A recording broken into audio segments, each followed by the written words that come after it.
The Australian dialect is spoken in a few different areas around the world, uh, with the most common place obviously being Australia itself.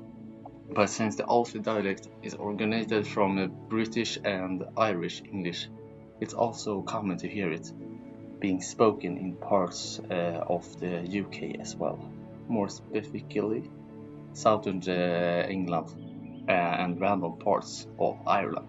It developed back in the late 700s, 1700s to the early 1800s, where British and Irish dialects merged in Australia, which then led to the creation of the Aussie dialect. And by the mid 1800s, the Australian English was already recognizable different from British English, with a vast number of new words being used and different phrases being normalized. For example, instead of saying hello, Australian people often meet each other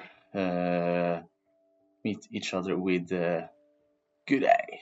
This is because it's shorter and more casual in Australia. Good day. Huh? No, mate. It's not good day. It's g'day. G'day. Can you say that? G'day. That's what I said. I said good day. Right? Good day. No, you said good day. It's g'day.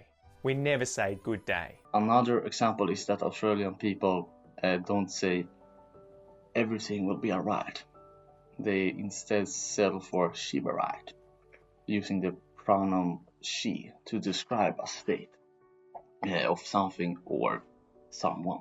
The Australian dialect is commonly described as more informal and friendly. This is because early Australian society included many convicts and working class settlers. There was a less rigid class hierarchy than in Britain, so formal speech never became as dominant. This also encouraged a more relaxed way of speaking. For example, slang such as brekkie or servo is a direct result to these past dramas. If you're telling me grown men are referring to their breakfast as brekkie, dear God. I refuse to believe it. I refuse to believe that there are grown men saying brekkie for breakfast. Australians are also often described as very calm people who don't usually look for trouble or drama, which is why it's common to hear loads of humor and sarcasm being used in casual conversations. According to Australians, drama and arguments is a waste of time. They also prefer this sort of speech because they want to bring everyone down to the same level and not put anyone above one another. There are several historical figures who have contributed to the expansion of the Australian dialect and helped shape how it sounds today. But since I can't go through all of them, I've decided to only mention one Henry Lawson. Henry played a very important role in the developing of the Australian English by bringing everyday Australian speech into literature. For example, in the late 19th and early 20th centuries, he wrote short stories and poems that used plain colloquial expressions and realistic dialogue rather than formal British English. His writing reflected how ordinary Australians actually spoke, and by presenting this language seriously in widely read literature, Lawson helped legitimize the Australian dialect, strengthen national identity, and move Australian English away from British norms towards a distinct Australian voice. Andy's return.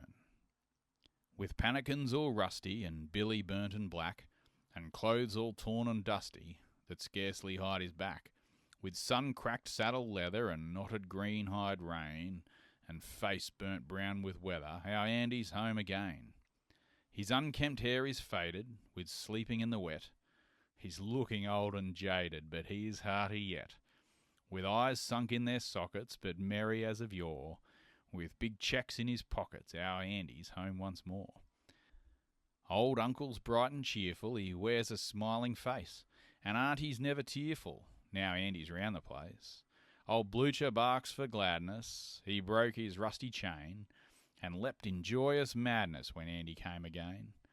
With tales of flood and famine on distant northern tracks, and shady yarns, bile, gammon, of dealing with the blacks, from where the skies hang lazy on many a northern plain, from regions dim and hazy, our Andy's home again. His toil is nearly over, he'll soon enjoy his gains. Not long he'll be a drover and cross the lonely plains.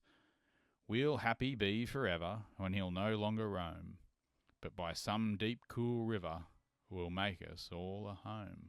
Now that we have mentioned most of the key aspects of what makes the Australian dialect unique, I will now summarize the most important parts. We've learned that Australian English developed back in the late 1700s to early 1800s. We also know that Australians tend to not pronounce their R's at the end of words similarly to the British.